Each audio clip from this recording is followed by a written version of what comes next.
At sinabi ng lalaki na miyembro ng Yao family sa isang babae, na sundan nito siya para biguin si Shen Xiang, at agad nga itong sinundan ng babae para harapin si Shen Xiang. Nang makita ni Shen Xiang ang lalaki na bumaba sa karwahe, nakangiti nitong tinanong sina Zhu Jiliang at Zhu Ming, kung ito bang lalaki sa kanila nitong harapan ay si Yao Tianhua ng Yao family, nakaparehong sinasabi nila. At agad namang humarap si Shen Xiang sa lalaki, at sinabi nito na ito nga ang young master ng Yao family, at ang sikat na henyo sa paggawa ng mga pills, at humingi ito ng paumanhin dahil hindi niya ito nakilala. Nang marinig ni Yao Tianhua ang sinabi ni Shen Xiang sa kanya, napangiti naman ito at sinabi nito sa kanya nitong isipan, na mukhang ang lalaking ito ay marunong magpakabait.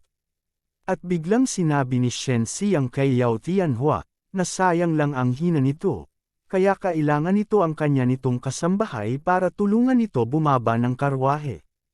Tagas naman sa utak ni Yao Tianhua ang sinabi ni Shen Xiang sa kanya. Nang marinig ito ni Zhu Jiliang at Zhu Ming, ay nagsimula itong nagtawanan, na halos ang buong katawan nilang dalawa ay nanginginig sa sobrang tawa.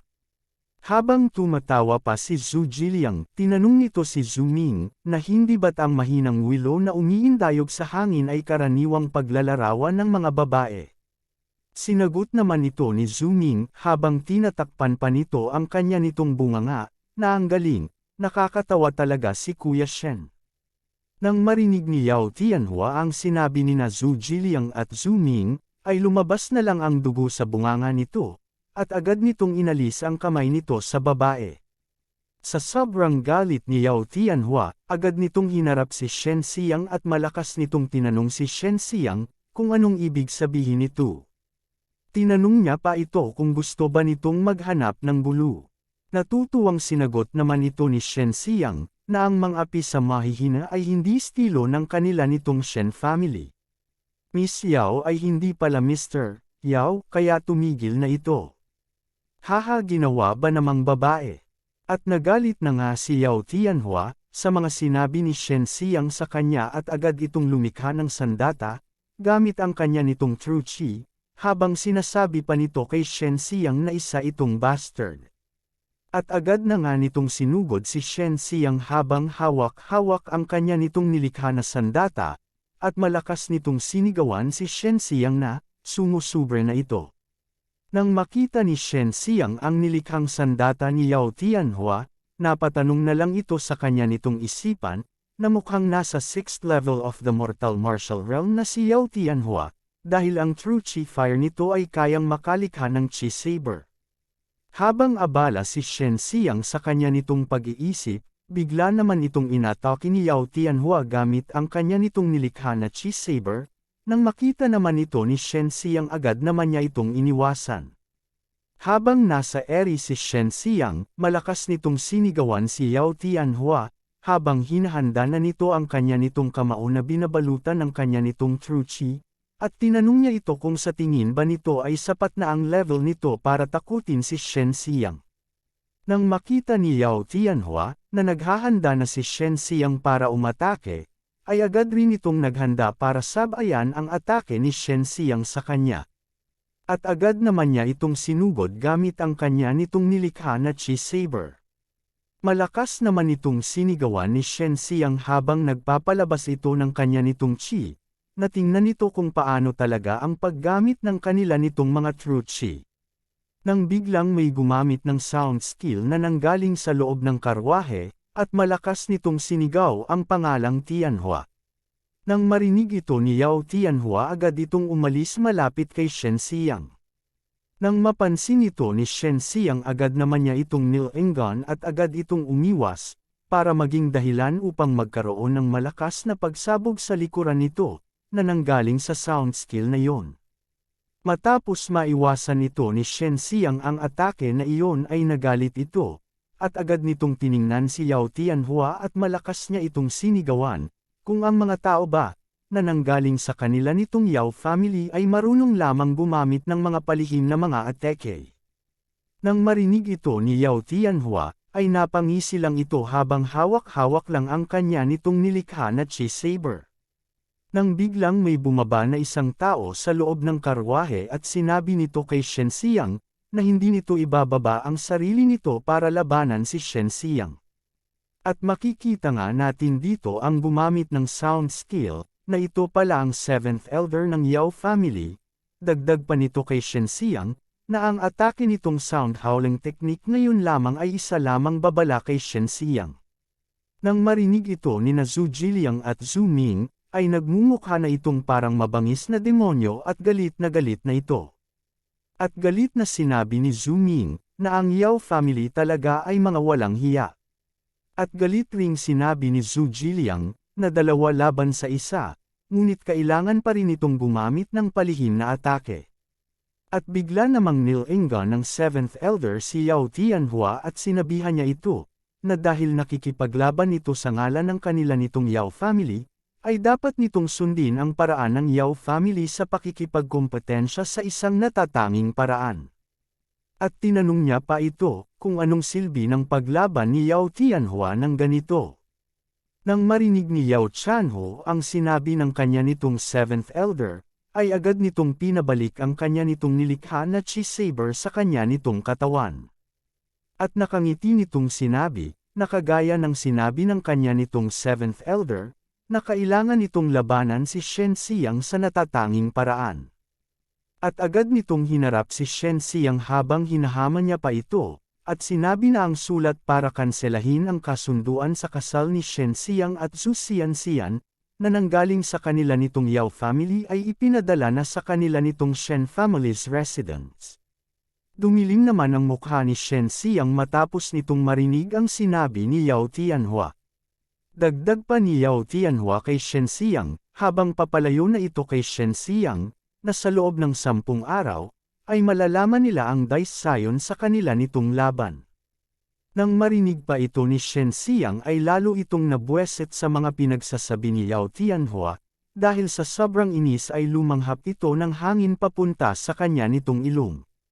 Maya-maya pa ay ginamit na nito ang kanya rin nitong sound skill para maging dahilan upang sumabog ang sinasakyan nila nitong karwahe. Hahabuti nga, pero paano naman ang nagmamaneho ng karwahe, bagsak rin.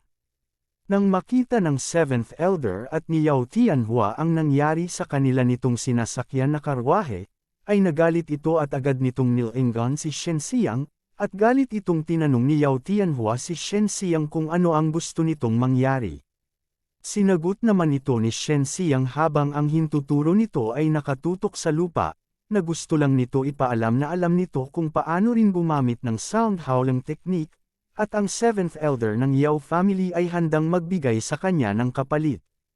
Kaya natural, kailangan rin nitong ibalik ang pabor sa kanila rin nitong 7th elder, di ba? Nang marinig ito ng 7th elder, ay galit nitong sinigawan si Shen Xiang, na intindihin ito ng mabuti kung ano ang ginagawa nito. Habang sumisigaw pa ito, agad namang tumalikod si Shen Xiang at umalis na ito. Habang papaalis na si Shen Xiang sinabi nito sa kanilang dalawa, na magkita na lang sila sa kanila nitong Shen family's martial arts arena, pagkatapos ng 10 araw. Nang marinig ito ng dalawa na nanggaling sa Yao family ay nagalit ito, dahil maglalakad na lang ito pabalik ng kanila nitong Yao family. Habang papalayo na silang tatlo, ay niyayabangan naman ito ni na Zhu Jiliang at Zhu Ming. Makalipas ang ilang sandali, nang makarating na silang tatlo sa teritoryo ng Shen family, ay sinabi ni Shen Xiang kina Zhu Jiliang at Zhu Ming, na silang dalawa ay mangyayaring pumunta na ito sa pangunahing courtyard ng kanila nitong Shen family para dumalo sa piging o handaan nila, dahil si Shen Xiang ay may kailangan pa ito na gagawin. Nang marinig ito ng dalawa sinabi naman ni Zhu Ming sa kanya nitong Kuya Shen na naiintindihan nila ito. Habang papaalis na ang dalawa sinabi naman ni Zhu Jiliang, na Kuya Shen kailangan itong talunin si Yao Tianhua na yon. Matapos nila itong sabihin ay umalis na nga ito habang nagtatawanan pa ito. At pumasok na nga si Shen Xiang sa kanya nitong silid. Habang nakaharap ito sa pinto, seryoso nitong sinabi sa kanya nitong sarili, na Yao Tianhua, sa pagkakataong ito. Nang biglang bumukas ang pinto sa kanya nitong harapan, para maging dahilan upang tumama ang panga ni Shen Xiang sa pinto at tumilapon ito papalayo, at bumungad nga dito si Xian Xian habang masaya nitong sinisigaw ang pangalan ni Shen Xiang. At bigla itong tumalon papunta kay Shen Xiang. At masaya nitong sinabi kay Shen Xiang habang mahigpit niya itong niyayakap, na ang tagal na nitong hindi nito nakikita si Shen Xiang. At tinanong niya pa si Shen Xiang kung namiss siya ba nito. Habang gulat at namumula si Shen Xiang, ay tinanong nito si Xian Xian kung bakit napapunta ito sa kanila nitong Shen family. Masaya namang tumawa si Xian Xian at masaya nitong sinabi kay Shen Xiang na nabalitaan ito na meron nitong laban kay Yao Tianhua. Kaya nandito si Xian Xian para pasayahin ito. Nang marinig ito ni Shen Xiang ay pinakinggan lang naman niya ito. Nang biglang tumigil si Xian Xian dahil may naaamoy ito. Nang mapansin ito ni Shen Xiang, agad niya naman itong tinanong kung ano ang napansin nito. Nang biglang nagliyab ang mga mata nito dahil naamoy nito ang bango ng babae sa kanya nitong damit. Tumindig naman ang mga balahibo ni Shen Xiang, nang marinig nito ang sinabi ni Xian Xian sa kanya. At bigla nga itong hinawakan ni Xian Xian sa kanya nitong damit at hinayla niya ito papunta sa kanya nitong mukha. At tinanong ito ni Xian Xian, kung may nakikita ba itong iba na hindi niya ito nalalaman. Patarante naman itong sinagot ni Shen Xiang, paano naman nangyari iyon, na baka dahil sa ilang elders na bumisita sa kanya kamakailan lamang. At sinabi pa nito kay Xian Xian, na masyado itong maraming iniisip. Haha, nakakatakot naman ang mga babae dito. Nang marinig ito ni Xian Xian, masaya nitong sinabi na kaya ganun pala. Nang makita ni Shen Xiang na huminahon na si Xian Xian ay napasabi na lang ito sa kanya nitong isipan, na sina Sister Miao at Sister Yuyu ay talagang mga elders. Kaya hindi ito kasinungalingan. At bigla namang tinanong ni Xian Xian si Shen Xiang, kung meron ba itong alam tungkol sa mga martial arts sects. Nagulat naman si Shen Xiang nang marinig nito ang tanong ni Xian Xian tungkol sa mga martial arts sects. At tinanong ito ni Shen Xiang kung sila ba ay ang 8 sect sa kanila nitong mortal martial arts world. Dagdag pa ni Shen Xiang na meron itong naririnig na ang pinakamababang cultivation sa kanila ay ang 9th level of the Mortal Martial Realm Master. At bigla namang nilapit ni Xian Xian ang mukha nito kay Shen Xiang at sinabi nito, na meron isang senior na nanggaling sa martial arts sects na gusto si Shen Xiang na makilala, ngunit sinabi ng senior na iyon na kailangan muna ni Shen Xiang na manalo sa laban nito kay Yao Tianhua. Nagulat at hindi naman makapaniwala si Shen Xiang sa sinabi ni Xian Xian sa kanya. Tinanong pa ito ni Xian Xian kung tama ito, na kayang talunin ni Shen Xiang ang makakalaban nito na si Yao Tianhua ng Yao family. Agad naman itong niyakap ng mahigpit ni Shen Xiang, at sinagot nito si Xian Xian na ipinapangako nito na mananalo ito sa laban nila ni Yao Tianhua. Nang marinig ito ni Xian Xian, ay masaya nitong sinabi kay Shen Xiang habang yakap-yakap pa niya ito, na alam nito na si Shen Xiang ang pinakamagaling.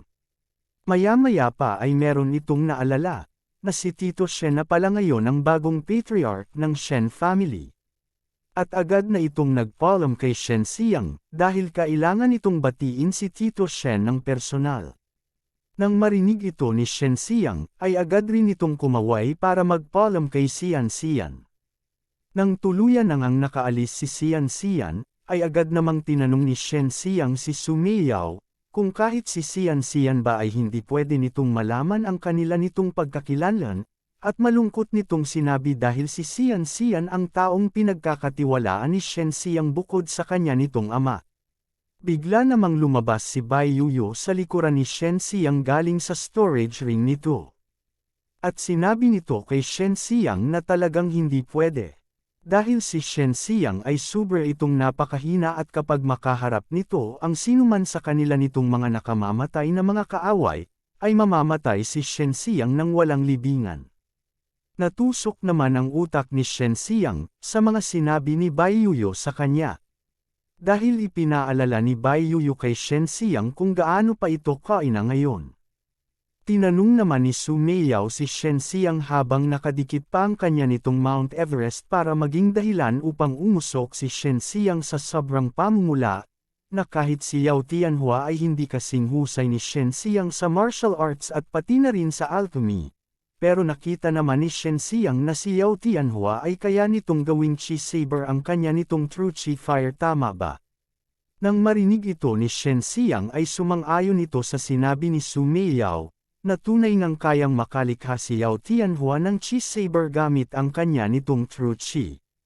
At kung gusto niya itong talunin, ay dapat nitong pabutihin ang kanya nitong pagkontrol sa True Chi nito. At biglang sinigaw ni Shen Xiang, Divine Domain Open. At lumabas na nga sa katawan ni Shen Xiang, ang kanya nitong Dark Purple True Chi. Maya-maya pa ay napunta na ito sa kanya nitong Divine Domain World, at nakita nito si Bifang na umiipon ng Fire True Chi sa kanya nitong katawan. At bigla ring pumasok si Su Meiyao sa kanya nitong Divine Domain Realm World, at pinaalala nito kay Shen Xiang na ang pangalawang pagsubok ni Bifang ay masyado pang maaga para kay Shen Xiang, dahil ang pisikal na katawan ni Shen Xiang ay hindi magagawang labanan nito pangalawang pagsubok ni Bifang. Seryoso namang sinabi ni Shen Xiang kay Su Meiyao, ngunit ito lang ang tanging paraan upang mapabilis nito ang kanya nitong sarili. At bigla nang sumugod si Bifang sa kanya nitong kinatatayuan.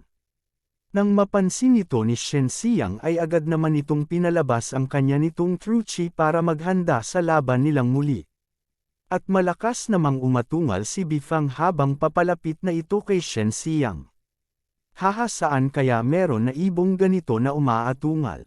At nagpakawala na nga si Bifang ng isang bowl ang apoy na enerhiya papunta kay Shen Xiang, nang makita naman ito ni Shen Xiang ay agad naman itong naghanda para dumpensa habang malakas nitong sinisigaw, na kahit ano pa man ang laman ng mga trial, ay ipapasa niya itong lahat at nasira na nga ni Shen Xiang ang ina-taking bowl ang apoy na enerhiya ni Bifang.